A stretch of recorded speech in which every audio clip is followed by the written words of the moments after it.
Well, we've got more big news coming from Carnival Cruise Line as another ship is set to join the fleet very soon.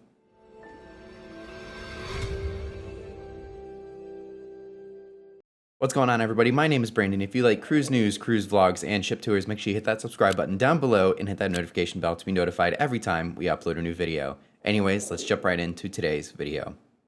So like I said, we have another ship that's set to join the fleet here in Carnival Cruise Line in just a few months or a few weeks, actually.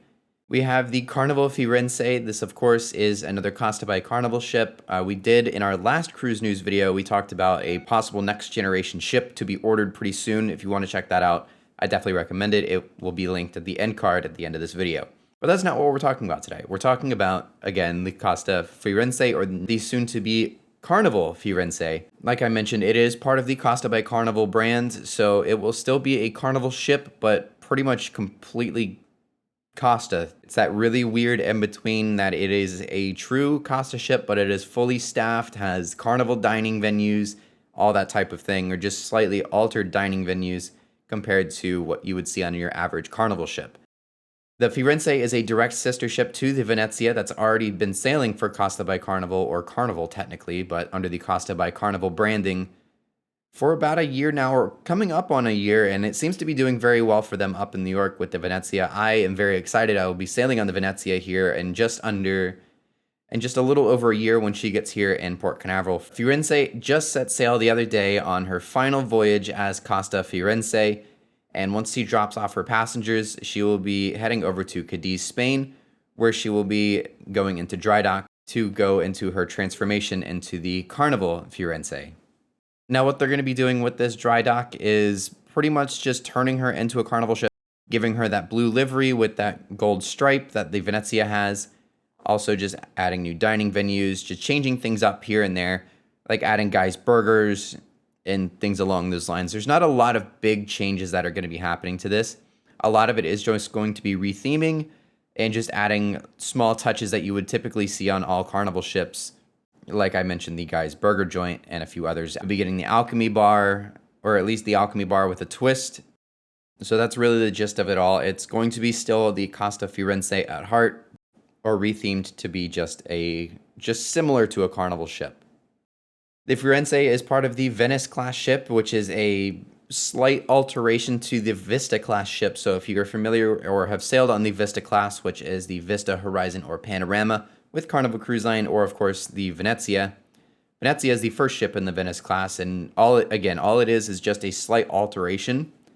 Essentially, the Venice class is the Vista class, so if you want to consider it a Vista class, you definitely can do that. But technically, on paper, it's called a Venice class.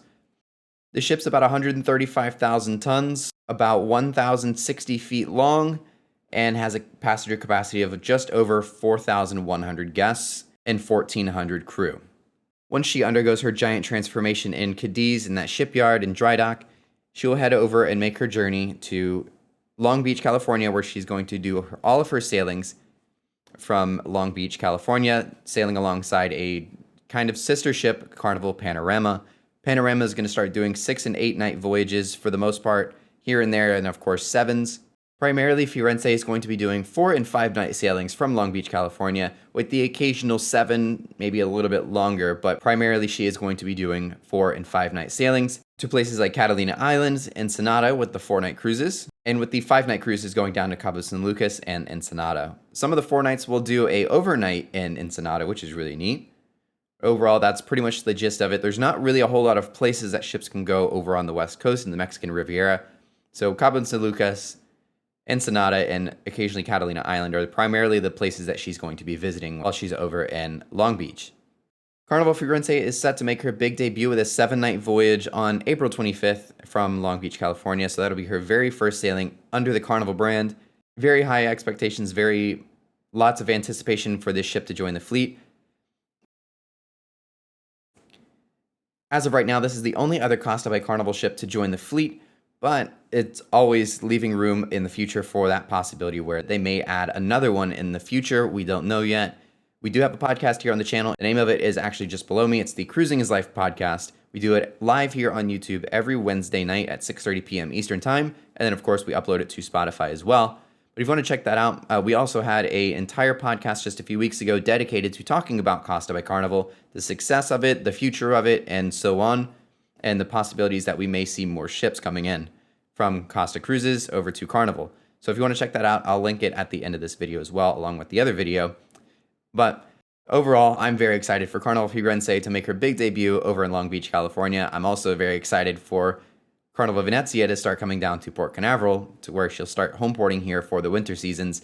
Because again, I am sailing on her as soon as she gets down here. So let me know what your thoughts are down below. Have you tried Costa by Carnival? I'm very excited to try it out. Or do you want to try it out? Let me know. Thank you again so much for watching, and we'll see you next time.